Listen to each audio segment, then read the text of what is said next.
Sir ନମସ୍କାର। ଆଜ୍ଞା ନମସ୍କାର। ସାର୍ ଆପଣଙ୍କ ଫୁଲ୍ ଲୋକେସନ ଡିଟେଲ୍ସ ଟିକେ ଆମ ଅଡିଏନ୍ସକୁ କହିଦିଅନ୍ତୁ।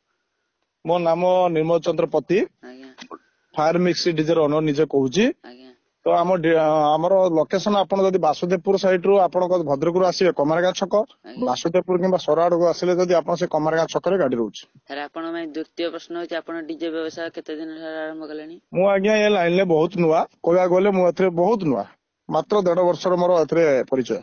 ଆପଣଙ୍କ ପାଇଁ ତୃତୀୟ ପ୍ରଶ୍ନ, ଆପଣ ଯୋଉ ଡିଜେ ମେଟେରିଆଲ ଲଗାଉଛନ୍ତି ଆପଣ ଓଡିଶାରୁ ଆଣୁଛନ୍ତି ନା ଓଡିଶା ବାହାରୁ ଆଣୁଛନ୍ତି? କିଛି ଆଜ୍ଞା ଓଡିଶା ଭିତରୁ ଅଛି, କିଛି ଓଡିଶା ବାହାରୁ ଅଛି, ସବୁ ତ ଓଡିଶାରୁ ଆଣି କରିହବନି, ଆଜ୍ଞା। ଉଭୟ ମିଶିକି ଅଛି ଆଉ। ଆପଣଙ୍କ ପାଇଁ ତୃତୀୟ ପ୍ରଶ୍ନ ହଉଛି ଆପଣ ଲୋକାଲ ଏରିଆରେ କଲ୍ କରିବାକୁ ଯାଆନ୍ତି ନା ବାହାର ଜାଗାକୁ କଲ୍ କରିବାକୁ ଯାଆନ୍ତି? ମୋର ଆଜ୍ଞା ପ୍ରାୟତଃ କଲ୍ ଲୋକାଲ ବହୁତ କମ, ଆଜ୍ଞା। ବେଶୀ ଦୂର ଏରିଆରେ କଲ୍ ମୋର ଥାଏ। ସାର୍ ଆପଣଙ୍କର କେତେ ବେସ୍, କେତେ ୟୁନିଟ୍, କେତେ ସାର୍ପି ଲାଗୁଛି? ବର୍ତ୍ତମାନ ତ ଆଜ୍ଞା ଗଭର୍ଣ୍ଣମେଣ୍ଟ ରୁଲ୍ସ ଅନୁଯାୟୀ 8 ବେସ୍ 8 ଟପ୍ 16ଟି ସ୍ପିକର ଲାଗୁଛି, 20ଟି ୟୁନିଟ୍ ଲାଗୁଛି। ତା ପୂର୍ବରୁ ତ ବହୁତ ହ୍ୟୁଜ ସ୍ପିକର ବାଜୁଥିଲା, ଆଜ୍ଞା। ତ ଏବେ ସବୁ ରୁଲ୍ସ ଆସୋସିଏସନ ରୁଲ୍ସ ରେ ବାଜୁଛି, ଗଭର୍ଣ୍ଣମେଣ୍ଟ ଯାହା ରୁଲ୍ କରୁଛି ସେ ରୁଲ୍ ହିଁ ବାଜୁଛି। ସାର୍ ଆପଣଙ୍କ ସାଉଣ୍ଡ ଅପରେଟର ନାମ ଟିକେ କହିଦିଅନ୍ତୁ। ସାଉଣ୍ଡ ଅପରେଟର ନାମ ହେଲା Shankar Rana, Bengal operator. Light operator ନାମ ଟିକେ? ଲାଇଟ୍ ଅପରେଟର ନାମ ହେଲା ସତ୍ୟ ମିଶ୍ର, ସତ୍ୟବ୍ରତ ମିଶ୍ର।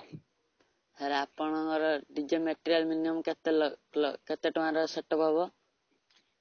ଅତୀତ ବର୍ତ୍ତମାନ ତ କହିବାକୁ ଗଲେ ପାଖାପାଖି 85 ରୁ 90 ଲାખ। ସାର୍ ଆପଣ ମିନିମମ୍ କେତେ ଟଙ୍କା ବଜେଟ ରେ ଯାଇଛନ୍ତି ପ୍ରୋଗ୍ରାମ ରେ? ସେମିତି ଆଜ୍ଞା କହିହବନି, ଯଦି ଲୋକାଲ କଲ୍ ରହୁଛି 50, କେତେବେଳେ 55, ମାନେ ମିନିମମ୍ ଟା ଆଜ୍ଞା 45 ଷ୍ଟାର୍ଟିଂ ରହୁଛି ଲୋକାଲ ରେ।